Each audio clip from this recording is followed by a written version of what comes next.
کیونکہ لا الہ الا اللہ انسان کو آزاد کر دیتا ہے، کسی کا انسان کی اور ہر قسم کی غلامی سے آزاد کر دیتا ہے۔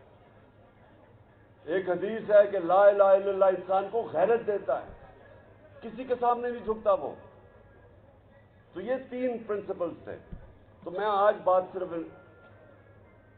انصاف کا کرنا چاہتا ہوں، اور میں آپ کے پاس اس لیے آیا ہوں کہ میں چاہتا ہوں کہ آپ اب میرے ساتھ مل کے اس ملک کی جو حقیقی آزادی کی جنگ ہے، آپ میرے ساتھ مل کے اس پہ شرکت کریں۔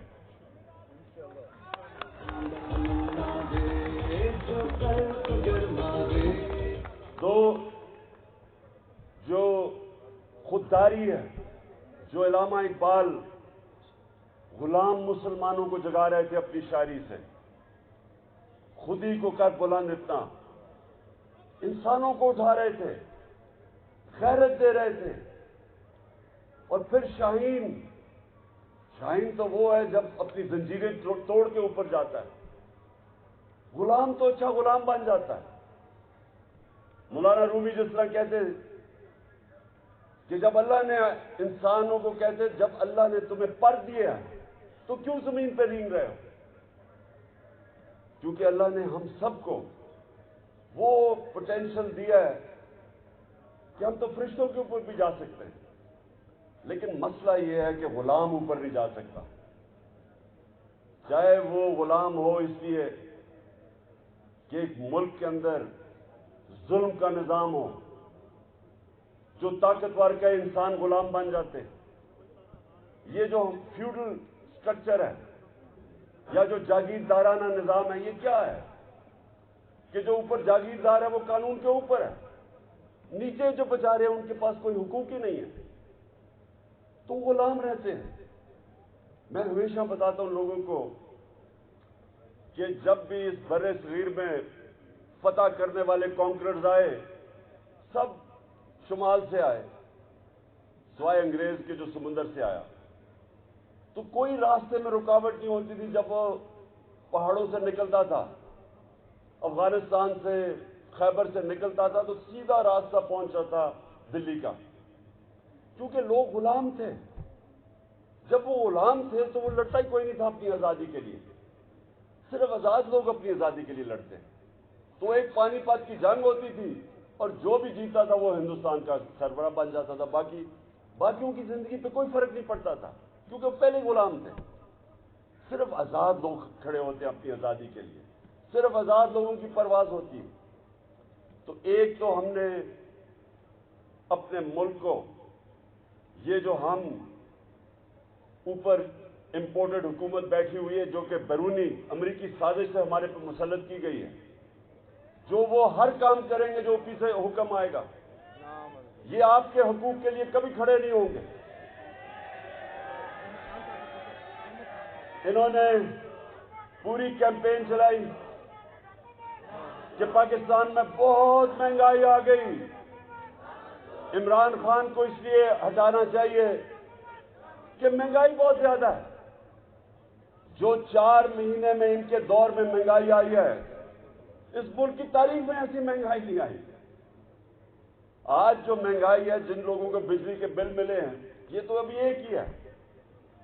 ہر چیز آج مہنگی ہو گئی، اور ان سے پوچھو تو کہتے ہیں جی IMF کا حکم ہے۔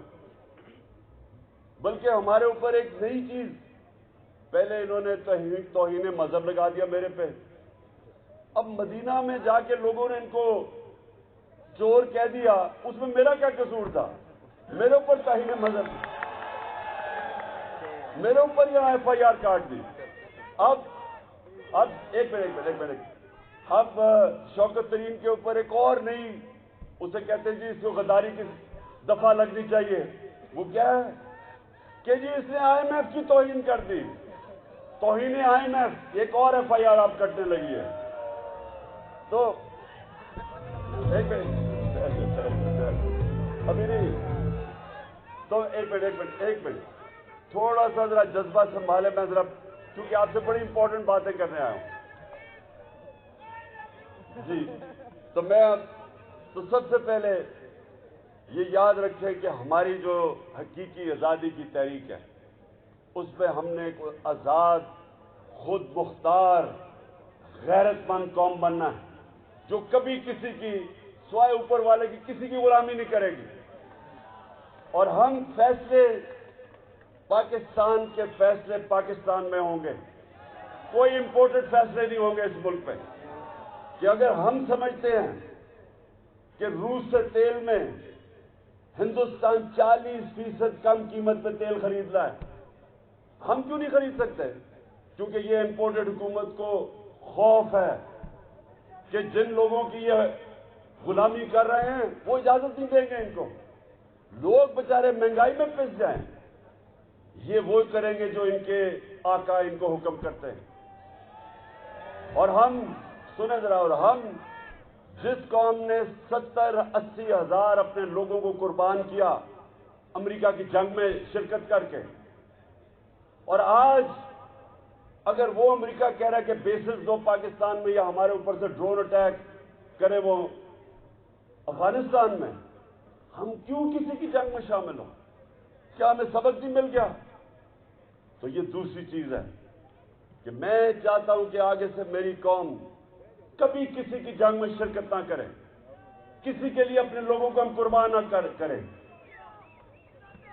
اور جو دوسری چیز جس کے لیے میں آپ سب کو تیار کرنے آیا ہوں، دیکھیں جو اس سے بھی بڑی جنگ ہے، حضرت علی کا قول ہے کہ کفر کا نظام تو چل جائے گا لیکن ناانصافی یعنی جو ظلم ہوتا ہے جدھر وہ نظام نہیں چل سکتا۔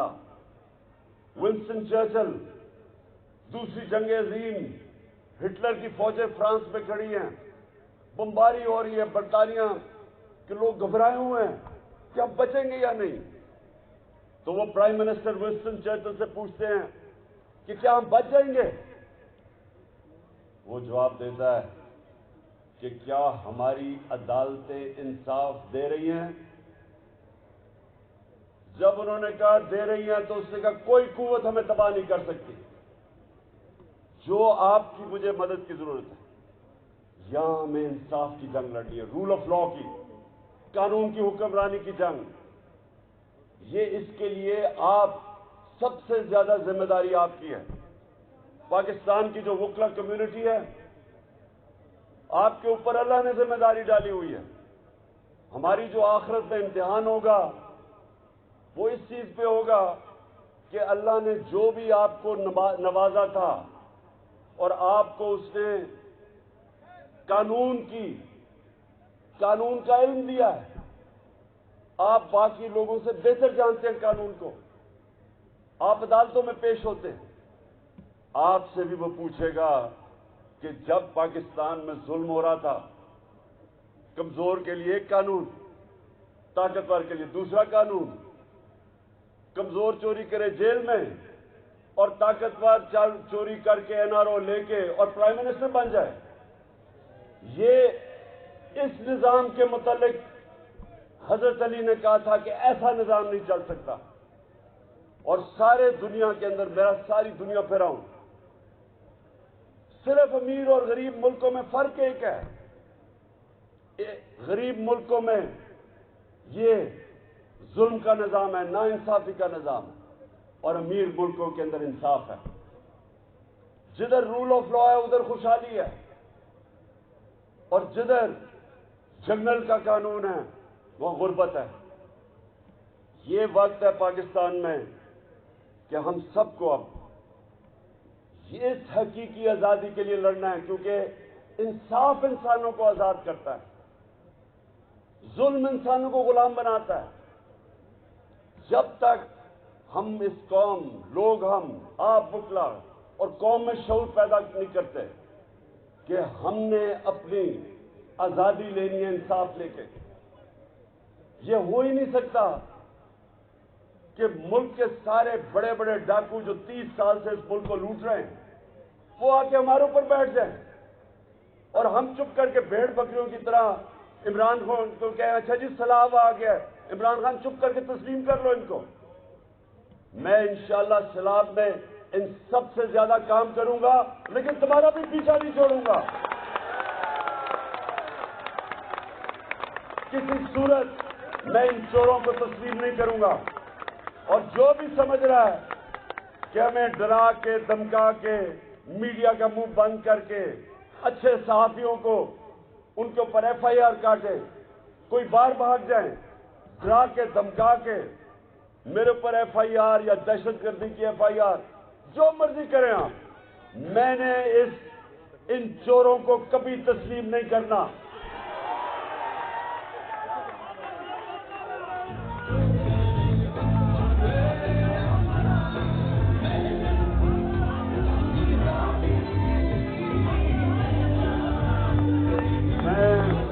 میں اپنے سارے پاکستان کے وکلا کو آج اس حقیقی آزادی کی تحریک میں دعوت دے رہا ہوں۔ آپ نے سب نے میرے ساتھ چلنا ہے، اور کسی صورت یہ جو قبضہ ہوا ہے، ملک کے اوپر قبضہ کیا ہوا ہے، اس مافیا نے قبضہ کیا ہوا ہے، اور یہ ان کی جڑیں ہر جگہ ہیں، اور پوری ان کی کوشش ہے کہ ہم کسی طرح خوف میں آ کے ان کو تسلیم کر لیں۔ میں بار بار لوگوں کو کہتا ہوں کہ لا الہ الا اللہ بت توڑ دیتا ہے،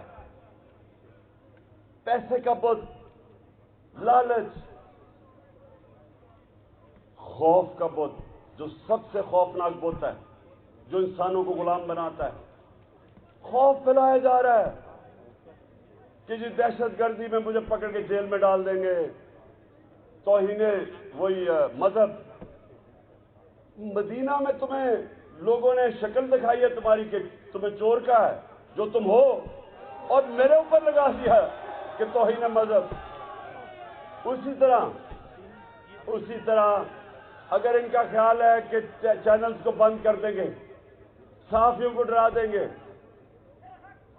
جو مرضی کریں، آپ نے میرے ساتھ چلنا ہے، اور میں یہ آپ کو یقین دلاتا ہوں کہ یہ اتنی دور نہیں ہے آزادی۔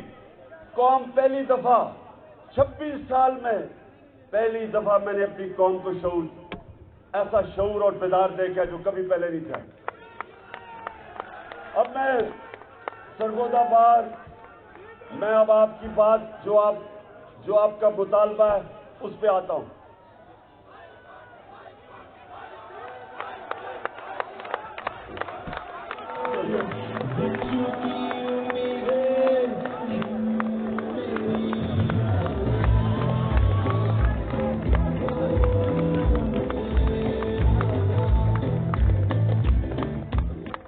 دیکھیں، سب سے پہلے تو میں آپ کو ایک بات کہنا چاہتا ہوں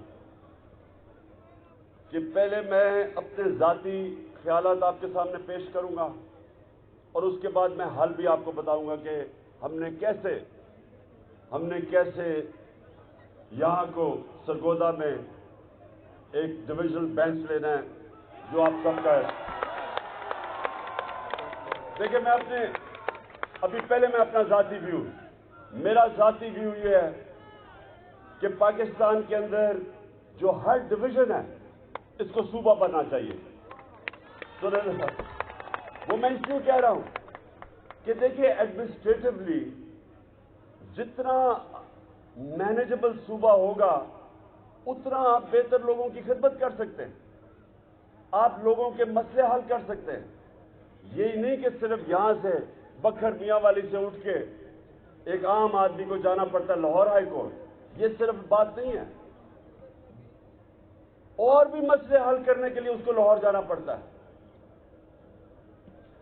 میں یہ سمجھتا ہوں کہ آگے ہمیں یہ سوچنا چاہیے، اس کے اوپر ڈبیٹ ہونی چاہیے کہ ہم اگر زیادہ صوبے بنا دیں، ڈویژنز کو بنا دیں، اس کے اوپر ڈبیٹ کریں، ہوگا یہ مقصد صرف ایک ہے کہ عام آدمی کی زندگی آسان ہو۔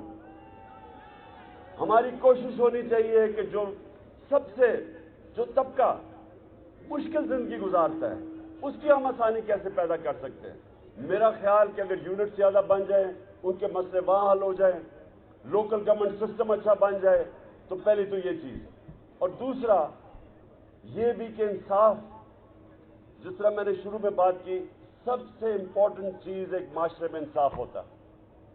انصاف کے لیے بالکل لوگوں کو میلوں دور نہیں جانا پڑتا، اتنی سفر عام آدمی بالکل بات ٹھیک کہتے ہیں، وہ جا کے کہاں ٹھہرے گا، اس کو پیسے خرچ کرنے پڑتے ہیں، کرایہ دینا پڑتا ہے، وہاں رہنا پڑتا ہے۔ اور میں آپ کو یہ بھی بتاؤں کہ ساری دنیا کے اندر جب آبادی بڑھتی گئی تو صوبے بھی بڑھتے گئے۔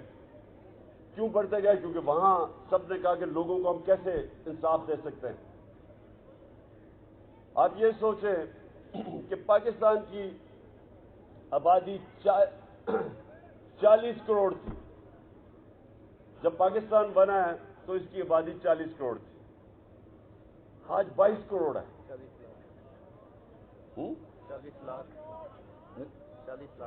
نہیں 40 کروڑ، ہاں سوری 40 لاکھ، 40 پاکستان کی آبادی 40 ملین تھی اور آج پہنچ گئی ہے 220 ملین۔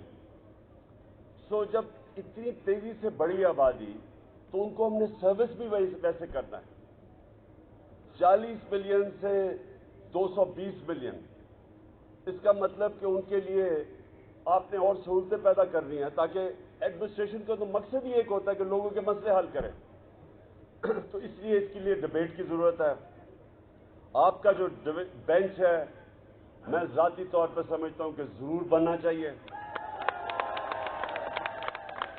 میری صرف ایک ریکویسٹ ہوگی کہ اس کے اور بھی بار، مجھے پتا لاہور بار کے اندر بڑا وہ شور مچائیں گے، بہتر یہ ہے کہ ہم بیٹھ کے، اور میں بیچ میں پڑھتا ہوں، ہم بیٹھ کے ان کو کنونس کریں کہ یہ لوگوں کی بہتری ہے اس میں، اور میں آپ کے ساتھ مل کے ان کو کہوں گا کہ یہاں لوگوں کی زندگی آسان کرنے کے لیے اور انصاف دینے کے لیے یہاں ضرور، بلکہ ہر ڈویژن میں بینچ بننا چاہیے۔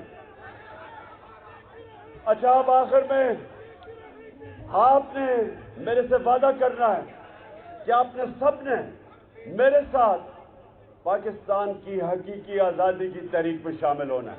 پاکستان زندہ باد۔